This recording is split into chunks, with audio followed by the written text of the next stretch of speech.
All right. I think we are. Oh no, except for I haven't got. I forgot one important part. There we go. Hey, Good morning, everyone. It's Marina Little from Little Works Indie Media, and this is Geek Speak with Greg. Greg, do you want to introduce yourself? hi everyone. I'm Greg with Original 72 Creative, and we're a full service website graphic design and digital marketing firm in Vancouver. And today we're going to discuss design for advertisements, which is one of the things that both Greg and I had a lot to talk about. A topic that we both are really interested in and work with. We work with designs for this in particular very often. And we've got somebody that's saying hello, but I can't see who it is. It's a Facebook user. So Greg, how do we figure out how to get the names of the Facebook users again? Do we remember? Uh, Do we know that? Good question. No, I think we won't see them Okay. in the All scan, right. but Well, they'll show on the wherever they're watching from. terrific. Well, Yeah. thanks so much for joining us. If you're there, and please pop any questions in the chat while we go, and we will happily answer them. So, Greg, where do we start when we think about designing for advertising? Um, Oh, hey, good Glenna. question. I mean, there's lots of places to start. I mean, there's a lot about design and graphics, and things to consider. So, Yeah, I mean, right off the top, I think I want to mention that people really need to put more consideration into their graphics, just in general, because we totally. will go through a couple of things. But like, I see so many people posting things on Instagram or Facebook, thinking uh, they're going to get something out of it, but the graphics are just like, oh, I'll use this, and like it's an afterthought almost. Like I need something to show what I'm talking about. But there really needs to be a little bit more thought and care put into what it is you're trying to do, and that goes back to previous topics of really knowing what it is you're posting for, having that plan together, and the creating the graphics in certain ways just complements that knowledge that you have behind you and shows how much more professional and put together your advertisings will be. And I find a lot of people don't do that enough. Yeah, so I'd like to make a distinction here because you use the word posting, and for me, there's a really big difference between posting and advertisement. So I'm thinking about like running Facebook ads in particular. A lot of these things, these tips that we're going to come up with today or present today, will go through posting too. And but one of the biggest problems that I have is that designers are not necessarily savvy on what happens on the Facebook platform, so they don't really understand how the platform affects their design. And so a business owner might say, hey, designer, I'm going to launch this product. I want to have all the information on here. We should probably have the pricing. We should have this, that, and the other thing. Or I have an event that I want to promote, and we want to put everything in that image because they're thinking print. They're generally thinking back to newspapers, or they're thinking posters, or designers will naturally go to those things when they think about advertising. And they often lay things out that's best for print and posters, and not because they have no experience working on the back end of actual ads. So Glenna's just put up, yeah. So Glenna says that like afterthoughts in headline writing, poor headlines, and no one's going to click. That's absolutely true. That's absolutely true. So we don't want this to be an afterthought. We don't want to like get all of our stuff ready. Like we don't want to put it up on the website, create the all the collateral on the website, and then say, okay, now we're going to push it out on our socials. So I need an image. So there are three things that we want to consider. One is imagery, like what you're choosing. The other one, and we're covering all of this, placement of the components, and then what the Facebook and Google platforms, what they do with the imagery based on the different outputs. So you can't have the same image for everything. You generally want to either choose the most optimal that will look okay across all things, or you want to create um, separate images for placements and organize that Hmm. individually. So, Greg, one of the things that I do with my designers, and I'm going to just ask you the question, is like, what are your like? I know from my photographer days, not that I was a professional photographer, but I did go to school for it. Is that there are some placement considerations that you want to make in it when you're placing multiple components. So it might just be text on an image. It might include a couple of images with some text. But what do you recommend for the person that doesn't really know design very well? Where do you start? Yeah, I mean, I see that all the time with customers who send me images and they're like, I want to use this in a graphic and I want to say this. And then I'm like, where am I going to put this on this graphic? Because there's like not really a good place. Yeah. So considerations for me are to make sure um, that the images that you choose, the item that you want to be most focal in the picture is not dead center.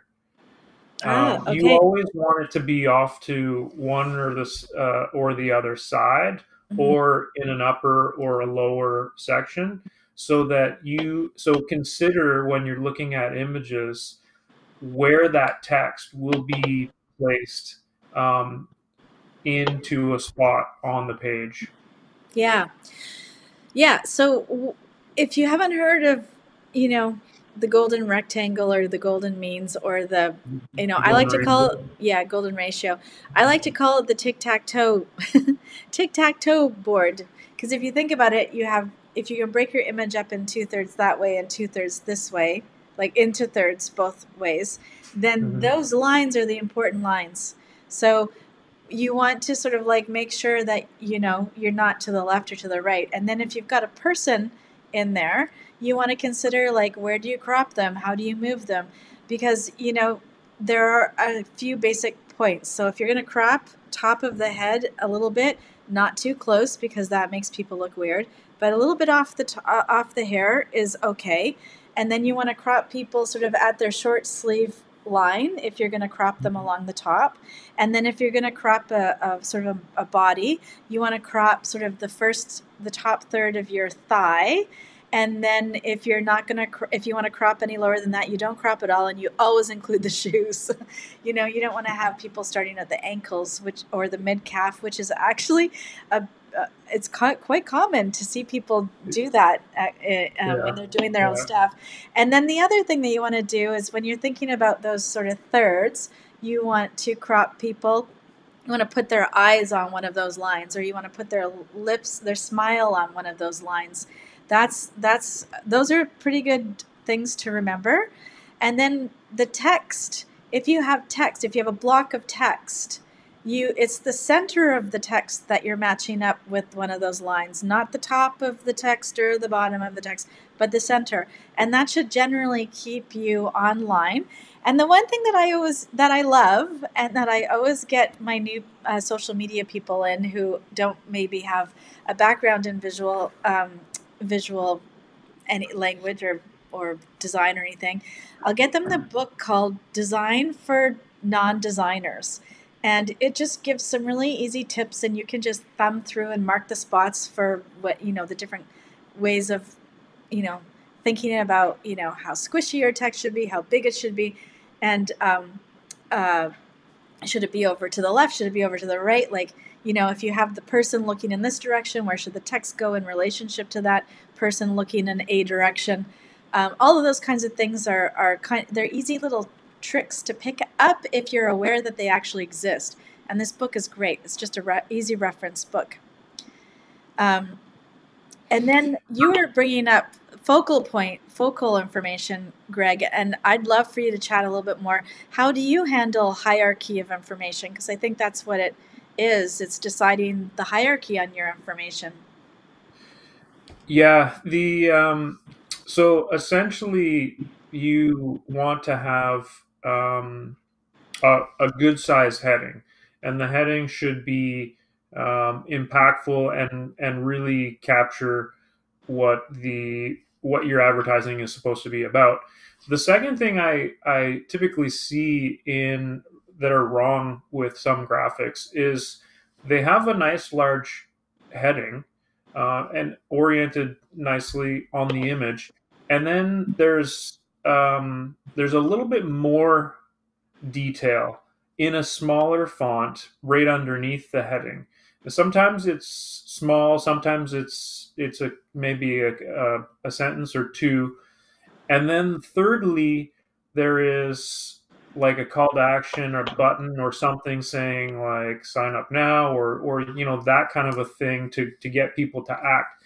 And what I notice a lot is that the size of the secondary text underneath the heading is smaller than the call to action button or text, which if your eye is going straight from the caption heading to that, they're not seeing that secondary text, which should be more detail about what it is you're presenting them above Yeah. that caption. And a Yeah. lot of people will skip it, go to, and because the button might be bigger or the call to action is bigger, and they're skipping over that information, and you don't want that to happen because then they're not having enough information to interact and fulfill what you want this graphic to achieve for them,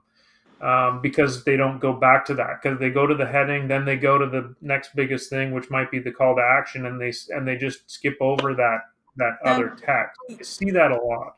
so what we're talking about here is the flow of your eye through the information. So what's the direction and the direction and the movement that your eye takes through an advertisement is pretty important.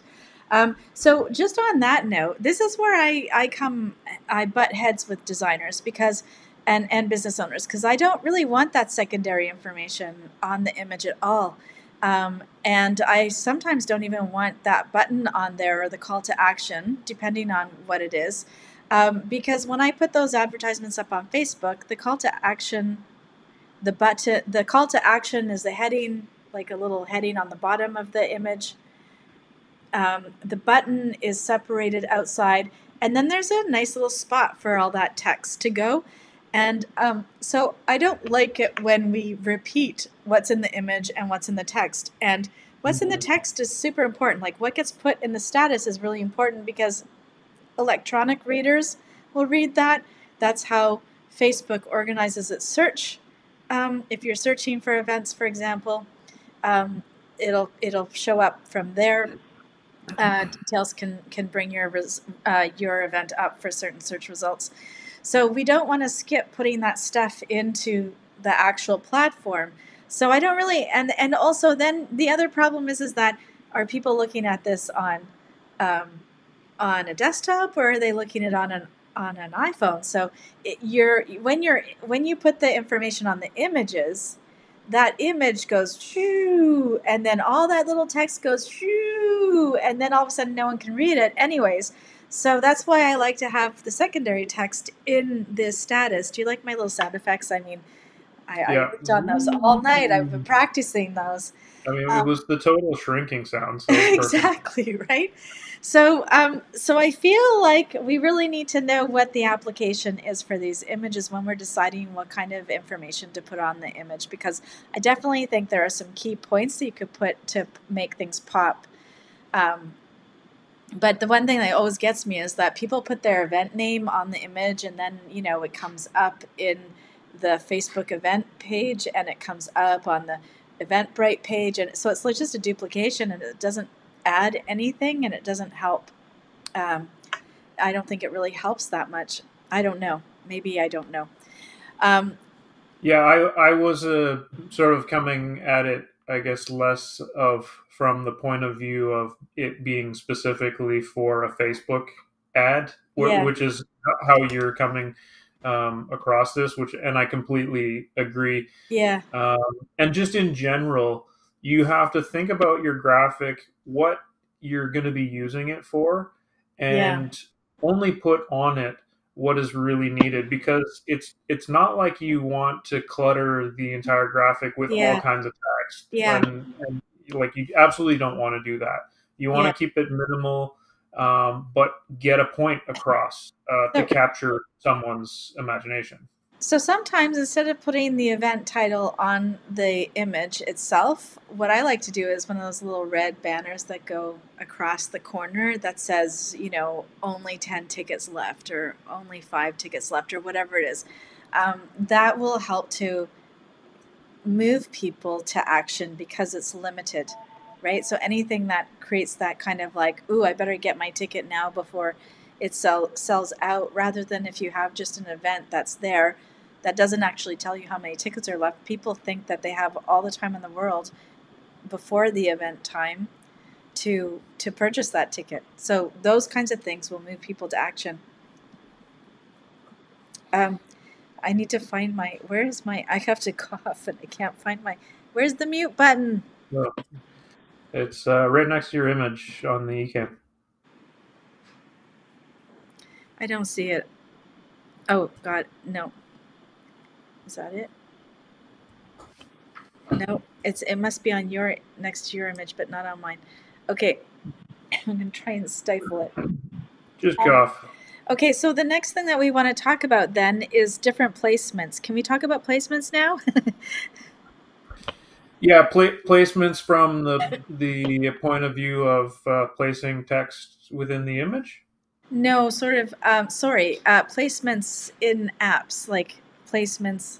So, for Oh, example, yeah, where you're going to use the images. where does it go Yeah. in Facebook itself? So here's the other thing is that most people don't know on the platform because they're just hitting boost on the front.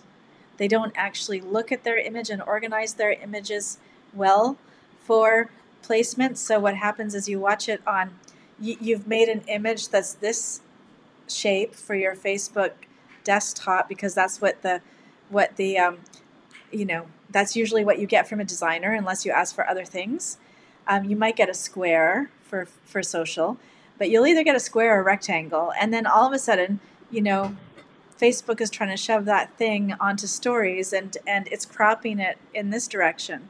And so when you go into the ads manager, you do have the ability to crop your photos manually, which is very helpful because sometimes all Hmm. you need to do is move things over slightly and then you get most of the important bits in there, enough of the important bits in there to run the ad in that spot. Hmm. But sometimes you absolutely don't, and it looks terrible. So so it's really good to go and do your ads on Ads Manager instead of just hitting that boost post, and then you get the ability to also upload independent images for those particular placements. So you can ask your designer, if you give them the specs, you can ask them for a different aspect ratio. So aspect ratio is the ratio of the across to the down. Um, Most people don't know that. They ask for what size and they want like centimeters or they want pixels, but it doesn't really work that way. Aspect ratios is easier to work with, and every platform has their aspect ratios organized online. You can just Google what you need for each of them. But generally, a square will be the best if you don't have the money for all of the iterations on Facebook. But if you can, it's nice to get a square plus the little mobile phone shape size, which is 16 by 9 Yeah, aspect I think ratio. the most important thing to think about really is whether or not you want to use these graphics in multiple locations, like on a like a full portrait mode on a mobile phone or desktop. And typically for desktop, for the easiest compatibility, like you said, Square would be your best option. But if at all possible, you want to create your graphics with the specific sizing of each of the Yeah, places that I you want agree. to use it for. I Yeah. agree. That's And totally easy. one of the good things about some of the graphics applications that are out these days. Like I know Canva for sure, and I use Figma, um, Oh yeah. XD. They all have pre-sizes Yeah. in the system. So if you know offhand where you're going to start to use these graphics, you can specifically pick those aspect ratios Yeah. in those applications to start creating your graphics. It Yeah. makes it really easy to just start with the Yeah. sizing that they And provide right there for each of those. yeah, and pro tip, if you're doing one advertisement across a bunch of different places, start with the square, then you can edit that into the um, 16 by 9, which is the mobile phone version. And then you can also do a rectangle one for, let's say you're doing it a blog post also for it, or or a Mailchimp banner. You want a Mailchimp banner. You can go from a square to a rectangle easier. What's really hard is going from a rectangle, designing everything up all really pretty in there, and then trying to get it into a 16 by 9. That is like, trust me, don't start there. Start with your square, move to the phone, go back to the square, move to the rectangle. Um, and Canva should be able to organize that nice and nicely for you. It won't be exactly Mm-hmm. the same. You'll have to put your components in different places, but it'll at least be a cohesive campaign. It'll look good across all places. Yay! Yeah, So somebody's absolutely. asking if they'd love to see some graphics examples. So okay, we'll try and post some. So if you're not watching this in the Facebook Cyberpunk Marketing Mixer group, that's where you want to come, because that's where we will post some examples of designs and where to put things and all that stuff. We'll see what we can come up with. Do you think we can do that, Greg? Sometime. Yeah, I'm pretty sure I have some graphics that I've created that Terrific. I can share. Yeah. Terrific. Okay, so what other aspects have we not hit on that's on our little notes? A couple of things that we had considered talking about were colors, Oh, yeah, of um, course. and making sure your graphics basically stay on brand. Um, I was coming at this a little. Obviously, you're heavy on graphics for Facebook. I was sort of thinking of it more in general, just graphics in general, creating for any use, whether it be web or social or ads. But you want to make sure you keep on your brand colors. And one of the things that I was telling you about that I was confirmed with recently was specific colors for call to actions and things like that Oh, yeah. in graphics or just Okay. on a website in Yeah. general. Yeah. That like the color theory of using a blue or a red or a green button over another color to get more Yeah. clicks or more traction on an Yeah. ad is like completely unfounded. And what Yeah.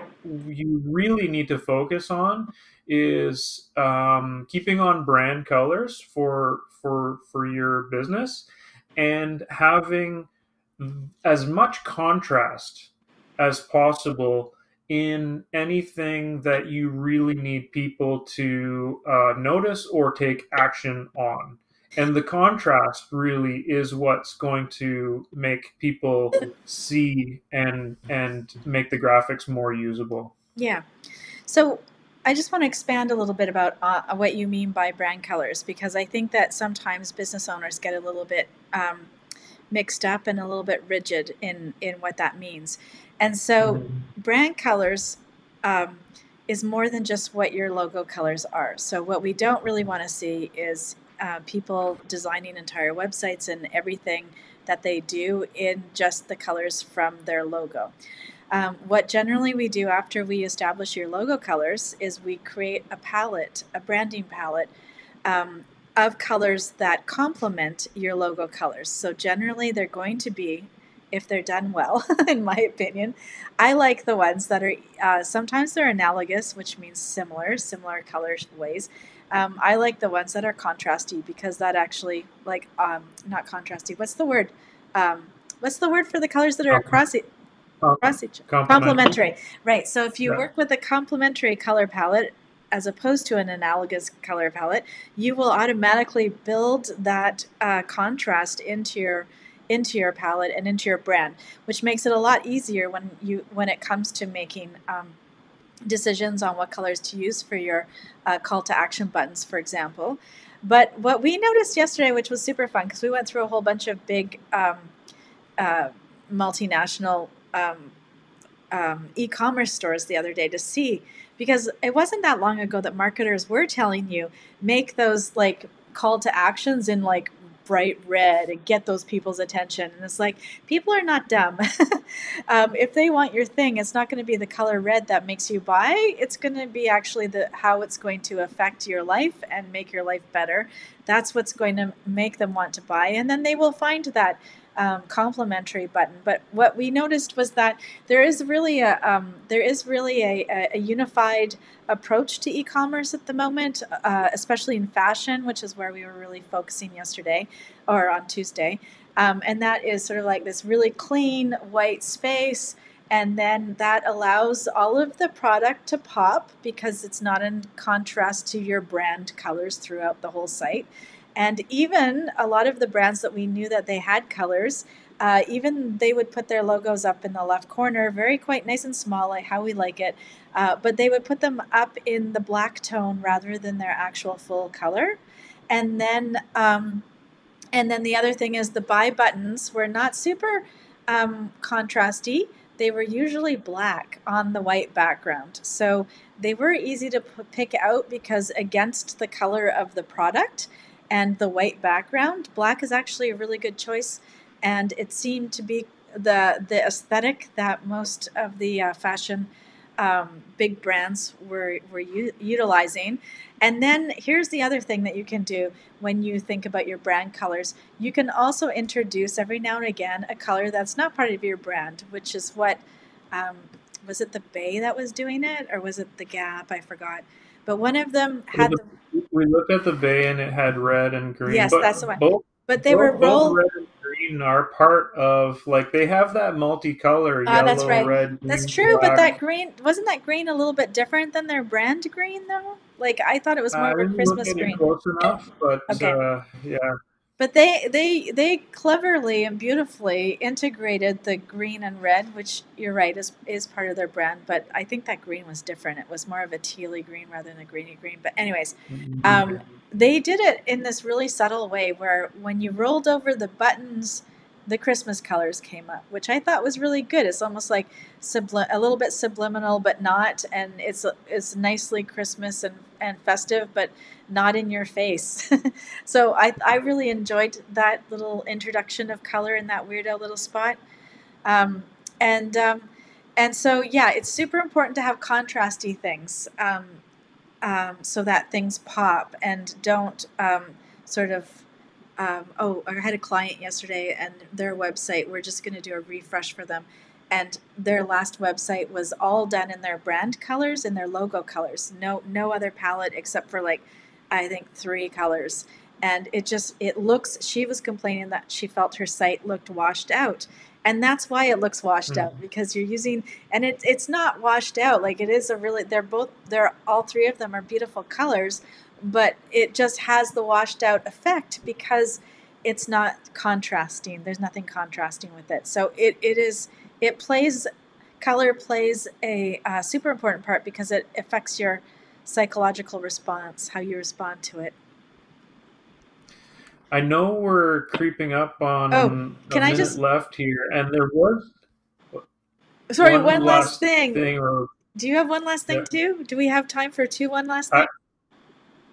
maybe. Maybe it's the same We'll last go with thing. mine first quickly. Okay. Yeah, it was about spacing as well as alignment. It was spacing and how content on your graphics line up, and the spacing meaning how far apart things are Oh, from one yes. another so Yes. that it creates a little bit of like that negative space within, and so items on your graphics aren't competing with each other are really important in the overall aesthetic of what your graphics end up being. Yeah, and especially I see people go a little bit in the wrong direction with this spacing. When I think about it, like padding around the elements. So if you've got a box of text, it doesn't go right down to the corner of the image that you're using. There's a little bit of a space. Mhm. Your logo is not smushed up down at the bottom there. It's got a little bit of space, and you should have a branding document that actually dictates how much space that actually is. But if you Yeah, don't how have one, close something can come to your logo, yeah, kind of a thing. exactly, because you don't want things butt up. It makes people anxious when you've got things really touching and stuff like that. It actually has this effect. And then the last thing that I wanted to bring up was the types of images. So I always explain when I'm choosing images, I don't choose images that are descriptive.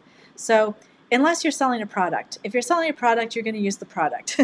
But if you're selling a service, you don't really need to be descriptive. So, for example, if I'm selling social media training, I don't want to be putting up Facebook and Twitter logos and stuff like that. I work on the idea that you want to create an image where your client is going to be able to imagine themselves in that space. So I think of lifestyle. I look at happy, not stressed out, entrepreneur type looking people that where the training has actually impacted their life, that they feel really great about things. So you want to kind of do that sort of thing, and people do convert better um, than other kinds of stock images, and non-stock images convert better than stock images. But if you only have stock, pick something that doesn't look so stock-ish. You know what that looks like. And animals convert really well too. So, and anything that's arresting, you want your advertisement to come out of the page when people are scrolling through. So sometimes you use, like I've seen some brands use images that have absolutely nothing to do with what it is that they're selling, but it goes really well because their brand is edgy. So the photos are edgy, and Hmm. they don't address any of the things that are being sold in terms of services or products. So yeah, that's how I wanted to end off, and now we're well over. Thanks for sticking with us. Um, No problem, but they were all good points. So Thanks. All right, so that's all we've got for you this week. And next week, you can join us again here, again in the Cyberpunk Marketing Mixer Facebook group. If you're not watching us there already, and I'm just trying to find. I have it up. Where is it? It's just everything's a little it's gonna slow. be it's What's gonna next? be our monthly marketing roundup All right, next topic. week is the monthly marketing roundup. So join uh, Greg and I, along with Pip and Phelan, and we'll see you next week. Have a great week. Thanks, everyone. Thanks.